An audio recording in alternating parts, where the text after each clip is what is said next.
Եթերում ազատ լուրերն է, ես Աիդա Կիրակոսյանն եմ, բարև ձեզ։ Տեղի ունեցավ Գյումրի համայնքի նորընտիր ավականու առաջին նիստը։ Մայր Հայաստանը, իմ հզոր համայնքը, մեր քաղաքը իրենց ցուցակից թեկնածու չառաջադրեցին, հայտարարեցին, որ քվեարկելու են ընդդիմադիր դաշտում առավելագույն քվե ստացած ուժի Հայաստանի կոմունիստական կուսակցության թեկնածու Վարդան Ղուկասյանի օգտին։ Իդեպ արդեն քվեարկությունը տեղի ունեցել է եւ Գյումրի համայնքի ավականին առաջին նիստում 18 կողմ 0 դեմ ձայների հարաբերակցությամբ Գյումրու նախկին քաղաքապետ Կոմունիստական կուսակցության թեկնածու Վարդան Ղուկասյանին ընտրեց Գյումրի համայնքի ղեկավարի պաշտոնում։ Իդեպ քաղաքացիական պայմանագիրը բոյկոտում էր նիստը։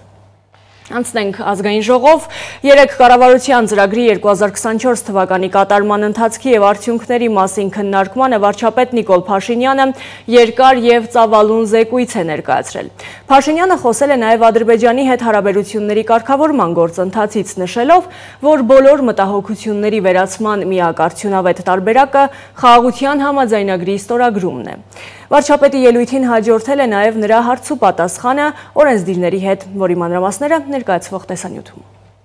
Հայաստանը սպառազինվում է ոչ թե հարձակվելու, այլ բացառապես պաշտպանվելու նպատակով։ Ազգային ժողովի ամբիոնից հայտարարեց վարչապետ Նիկոլ Փաշինյանը, հավելելով Հայաստանի զինված ուժերում կատարվող բարեփոխումները շարունակական են լինելու, անկախ թե ներքին, թե արտաքին հակառակորդների մեղադրանքներից կամ քննադատություններից։ Ես ասել եմ եւ ասում եմ, որ Հայաստանի Հանրապետության բանակը Հայաստանի ինքնիշխան միջազգայինորեն ճանաչված տարածքից դուրս խնդիր չունի եւ չի ունենալու։ Եվ ասում եմ նույնիսկ մինչև Հայաստանի օկուպացված ավելի քան 200 քառակուսի կիլոմետր ինքնիշխան տարածքների մասով էլի բանակի առաջ խնդիր չի դրվելու, որովհետև սահմանազատման հանձնաժողովների համատեղ աշխատանքի կանոնակարգը, որը երկու երկրներում վավերացվել է, մեխանիզմները ստեղծում են, որ այդ հարցերը խաղաղ ճանապարհով լուծվեն եւ նորից ուզում եմ դա ընդգծել։ Իսկ բանակը պետության ատրիբուտ է, մենք պետություն ենք եւ պետք է ունենանք բանակ եւ պետք է ունենանք պաշտպանունակ բանակ։ Ըստ կառավարության 2021-2026 թվականների ծրագրի կատարողականի վերաբերյալ զեկույցի, Արցախից բռնի տեղահանված քաղաքացիների սոցիալական խնդիրների լուծման նպատակով պետական բյուջեից հատկացվել է ընդհանուր առմամբ ավելի քան 100 միլիարդ դրամ, որից մոտ 66 միլիարդը միայն 2024 թվականին։ Այս օժանդակությունը եւս շարունակական կլինի, ասաց վարչապետը։ Սա էլ ի հակադրություն ընդդիմության այն կեղծ թեզին, թե Հայաստանի կառավարությունը արցախցիներին չի աջակցում։ Այո, մենք պետք է օգնենք, որ մարդիկ աշխատեն, ապրեն։ Որովհետև տեսեք, ես ուրիշ արձագանքներ կան։ Այսօր օրինակ 90-ականներին Բաքվից, Սումգայիթից եւ այլն բռնագաղթած մարդիկ կան, ասում են, բա մի րոպե, բա մեզ ոչ մի բան չի հասնում, չէր հասնում։ Չեմ ուզում ասել էլ ովքեր են այսպիսի բաներ ասում։ Հիմա ինչ ասենք սուտ եք ասում, սխալ եք ասում։ Չեք կարող ասել։ Ի վերջո պետք է բանաձևերը փոխվեն։ Էլ չեմ ասում Հայաստանի քաղաքացիները ինչ են ասում։ Ասենք մենք լավ հասկացանք 1, 2, 3 չենք ասում, բայց ասենք գնում ես ամեն գյուղ մտնում ես եւ երբ որ մարդիկ ասում են ասում են դե նայենք, դե տեսնենք եւ այլն, ասում են բայց համոզված եք, որ բոլոր գումարները ճիշտ ուղղություններով եւ ճշգրիտ են ծախսվում։ Համոզված չենք, բայց դե։ Ներքաղաքական խնդիրների շարքում պատգամավորներից շատերի, այդ թվում խորհրդարանի խոսնակի հարցը վերաբերում էր Հայաստանում դատաիրավական համակարգի նկատմամբ քաղաքացիների ունեցած մեղմ ասած անվստահությանը։ Օրինակ, ինչու չեն պատժվում այնպիսի քաղաքական գործիչներ, որոնց գործունեությունը հարուստ է քրեական պատմություններով։ Օրինակ այդ մարդիկ, որոնք հայտնի են հիմնականում իրենց կրիմինալ անցյալով, իրենց հին վարքով եւ այլն, հիմա հաճախ նաեւ փորձում են ընտրություններին մասնակցել, փորձում են հին սովորությունները հետ բերել, փորձում են, համենայն դեպս նման փորձ անում են եւ մեր հանրության մեջ բնական է այդ հարցը կա, բա ինչ ենք անելու դրա հետ։ Կառավարությունը ունի մի ծրագիր, որ Հայաստանի Հանրապետությունում իշխանությունը ընտրում է ժողովուրդը։ Կառավարությունը ունի այդ ծրագիրը ապահովել ժողովրդի ազատ, արդար, թափանցիկ ընտրելու իրավունքը։ Ժողովուրդը ում կընտրի։ Քաղաքացիական պայմանագիր խմբակցության падգամավոր Արսեն Թորոսյանն էլ բարձրաձայնեց Հայաստանում առկա ժողովրդագրական խնդիրը։ Ես գիտեմ, որ մենք կառավարությունը ընդունել է ժողովրդագրության մասին ռազմավարությունը, որտեղ բազմաթիվ միջոցառումներ կան։ Ես ուզում եմ հարցնել, մենք կարող ենք ավելի համարձակ գտնվել այս հարցում։ Ես նախ համաձայն եմ, որ մենք համարձակ չենք, որովհետև դե բազմաթիվ նյուանսներ կան եւ պետք է խոստովանել, որ այստեղ մեզ պետք են իրոք համարձակ քայլեր եւ այդ համարձակ քայլերի մի մասը արված է նույնիսկ, բայց մենք համարձակություններս չի երիկում, որ այդ քայլերի մասին շատ բարձրաձայն, ոչ թե բարձրաձայն, այլ լիաթոք ասենք, որ նաեւ sense հնարավորություններ կան, որովհետեւ Ձիանա Դավթյան, Free News, Ազատ լուրեր։ Այժմ առաջարկում եմ ծանոթանալ նաև միջազգային նորություններին։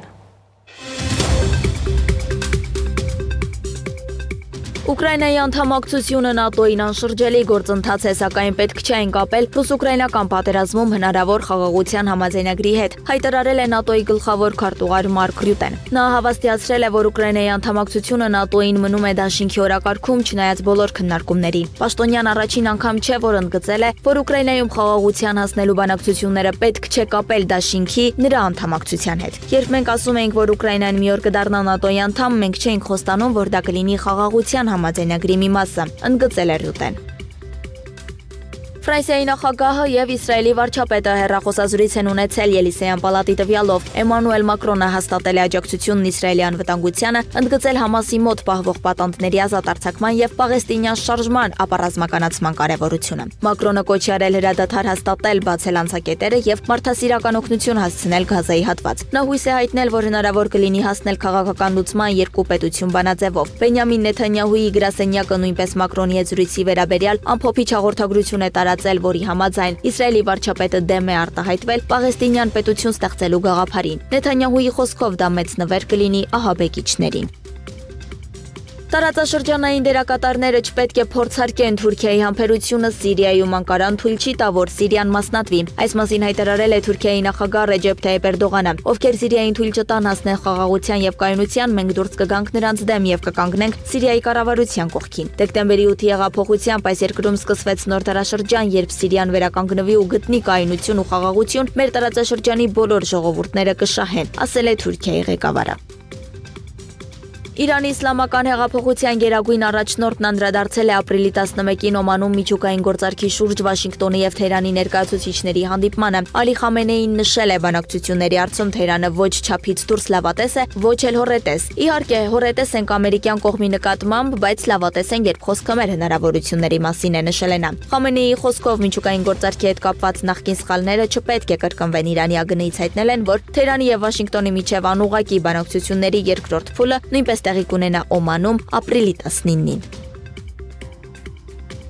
Հոնկոնգի փոստային ծառայությունը դադարեցնում է ԱՄՆ-ից եւ դեպի ԱՄՆ ուղարկվող փաթեթների առաքման ծառայությունները։ Հոնկոնգի կառավարության հայտարարության համաձայն այդ քայլը կապված է ԱՄՆ նախագահ Դոնալդ Թրամփի անցած շաբաթ կայացրած որոշման հետ, որով վերացվել է Հոնկոնգից ԱՄՆ ուղարկվող փոստային առաքանիների համար սահմանված դե մինիմիս բացառությունը։ Հոնկոնգի կառավարության պարզաբանմամբ փոստային ծառայությունն արդեն դադարեցրել է ծովային ճանապարհով առաքվող փաթեթների ընդունումը, իսկ օդային փոխադրումներով ուղարկվող փաթեթների ընդունումը կդադարեցվի ապրիլի 27-ից։ Հիշեցնենք, ապրիլի 8-ին նախագահ Թրամփը ստորագրել էր հրամանագիր, որի համաձայն եռապատկվել են Չինաստանից, այդ թվում Հոնկոնգից ԱՄՆ արտահանվող $800-ից ցածր արժեք ունեցող ապրանքների մաքսատուրքերը։ Մինչ այդ այս տեսակի առաքանիները ազատված էին մաքսատուրքերից։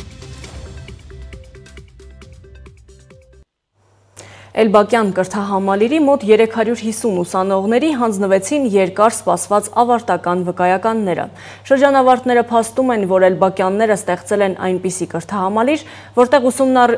ուսումնառությունն արդյունավետ է, իսկ եւ բովանդակալից։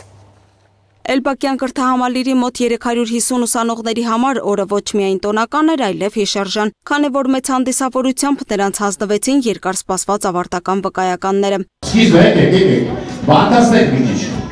Բազմաթիվ մրցանակների արժանացած Էլբակյան կրթահամալիրն առաջարկում է վեբ ծրագրավորում, 3D մոդելավորում, ռոբոտաշինություն եւ ժամանակի թելադրանքին համապատասխան տարբեր մասնագիտություններ, որոնք աշխատաշուկայում մեծ պահանջարկ վայելող տարբեր մասնագիտություններ են։ Էլբակյան կրթահամալիրը սիրով հրավիրում է համագործակցության դպրոցներին, Միտքն այն է, որ երբ որ ավագ դասարանների աշակերտները արդեն գալիս են Էլբակյան կրթահամալիր, մենք ունենք տարբեր մասնագիտություններ ու այդքանով կարող են մասնագիտական կողմնորոշում ստանալ հետագա ուսումնառությունը շարունակելու համար։ Այսինքն մեր մոտ գալով ուսումնասիրելով արդեն արկա դասընթացները եւ ինչու՞ չէ նաեւ մասնակցելով ոչ դասընթացների, ավագ դասարանի աշակերտները կարող են որոշել թե ինչ ուղղությամբ են շարունակելու։ Քանի որ ամառային արձակուրդները բավականին հաջող ու բարենպաստ ժամանակ են չկորցնելու այդ ռեսուրսը,